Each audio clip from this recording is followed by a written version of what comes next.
The biggest risk to you as a seller is you're gonna have to foreclose on that property if the buyer defaults, and that can be very costly and time consuming and complicating because you gotta go through the legal process. You really want some level of security, and you really wanna vet and make sure that that buyer has the ability to pay you back and is gonna come through with that balloon payment if that's something that you agree upon in the future. A type of financing that happens pretty often in Hawaii but isn't super common is owner financing. And nowadays, with all of the different type of investment strategies out there and people trying to get access to property at a low cost or not through traditional financing, want to use owner financing as an option. And it's definitely a good option to solve some problems. Common financing or traditional financing doesn't work, but in this video, we're gonna cover how it works, when it makes sense, the typical requirements, and the risks if you're looking at, as a seller, considering owner financing and carrying the mortgage for the buyer, because it doesn't always make sense, and you want to really evaluate if the situation warrants it and if it is something that is going to be beneficial to you when you are selling your property. Obviously, a lot of buyers like the option because they don't have to go through the traditional route of financing, but again, it really has to make sense for the seller if it's something that you're going to want to consider. And so there's basically two ways to do this, and the first one is an agreement of sale.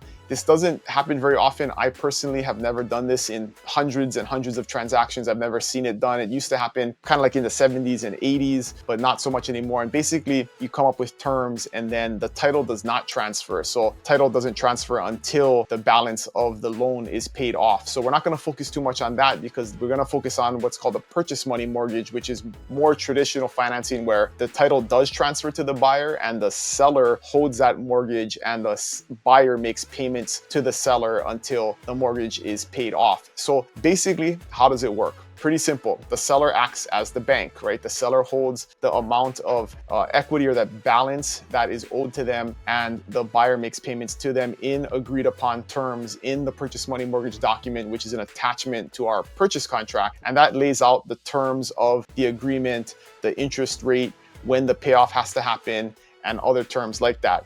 And basically, the buyer can pay the seller directly, or there are services that will handle for a fee the transfer of those funds. And so it's pretty straightforward. A mortgage document is drawn up, promissory note, and that's attached to the title. So the seller has lien on that property until the mortgage is paid off. But like I said in the beginning, it doesn't always make sense. So you really have to evaluate the situation and make sure that it's something that is beneficial and not too risky for you as a seller if you consider this. So the first thing that normally is required is that the buyer has a pretty large down payment but can't get traditional financing for whatever reason, or doesn't want to use traditional financing. So they make the down payment and then the seller carries the rest of the mortgage and acts as the bank in that case. If you're looking to relocate here on the Big Island, I want to share with you a resource that we put together. Over 80 agents from my team, expert agents here on the Big Island, put together a relocation guide that will help you evaluate all of the important factors that you want to take into account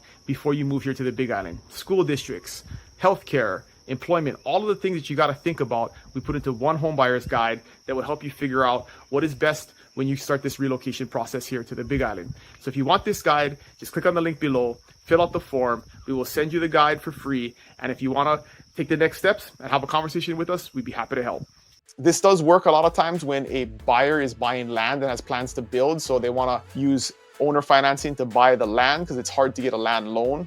And then in 2 or 3 years after the seller or the buyer has built on that property, they then will refinance into traditional financing and then pay the balance off to the seller. So that's a very common use of owner financing. And then the other common use of it is if a buyer needs like a short-term loan to get traditional financing. Maybe they're going to sell a business, or they have some money coming in the future through a settlement or something like that, and they don't qualify today for traditional financing, but they have money coming in the future where they can, and so they need maybe a year or two of owner financing in order to get to the point where they can then access traditional financing. So those are common times that it makes sense and a seller feels like, hey, they can wait a short amount of time to get paid off, and they actually collect some additional money through the interest that is paid on the loan. So those are the common occurrences where we see owner financing take place. We don't see it take place when it's somebody just wants a 30-year mortgage like you would from a bank, and a seller carries that mortgage for 30 years. It's very, very rare. And so that's why the typical requirements are,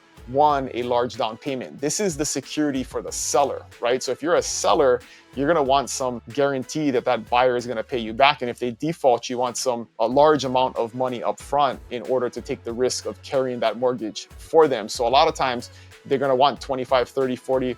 A lot of times when I've done this, it's 50% down, and then they carry the remaining 50% on behalf of the buyer. So if you're trying to do a low down payment situation where you're just doing the very minimum amount down, 5% down, a lot of times it doesn't make sense for the seller, because the seller is going to have to cover their closing costs. So they're going to have to pay the seller commissions, escrow and title fees, and they're going to want some takeaway from that as a security to make sure that the loan is going to be paid off in the future.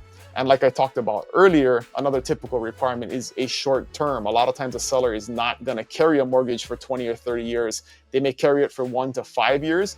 These loans can be amortized over 30 years. So the payment that the buyer is making to the seller looks like a traditional mortgage payment based on the interest rate, but it is not something that they're going to carry for 30 years and get paid, a small amount over 30 years. A lot of times there's a balloon payment. So they're going to make that smaller payment amortized over 30 years from maybe 1 to 5 years and then pay it off via traditional financing or a lump sum if they have funds coming in the future. So those are the typical requirements. The biggest risk to you as a seller is you're going to have to foreclose on that property if the buyer defaults, and that can be very costly and time consuming and complicating because you got to go through the legal process. You really want some level of security, and you really want to vet and make sure that that buyer has the ability to pay you back and is going to come through with that balloon payment if that's something that you agree upon in the future. So primarily the risk lays upon the seller because they are acting as a bank, and that's not something that most sellers are willing or able to do. So you really have to consider that as a seller on the risks. So this can be a very good option. It can be beneficial in the right situation. You really have to have the right seller and the right buyer.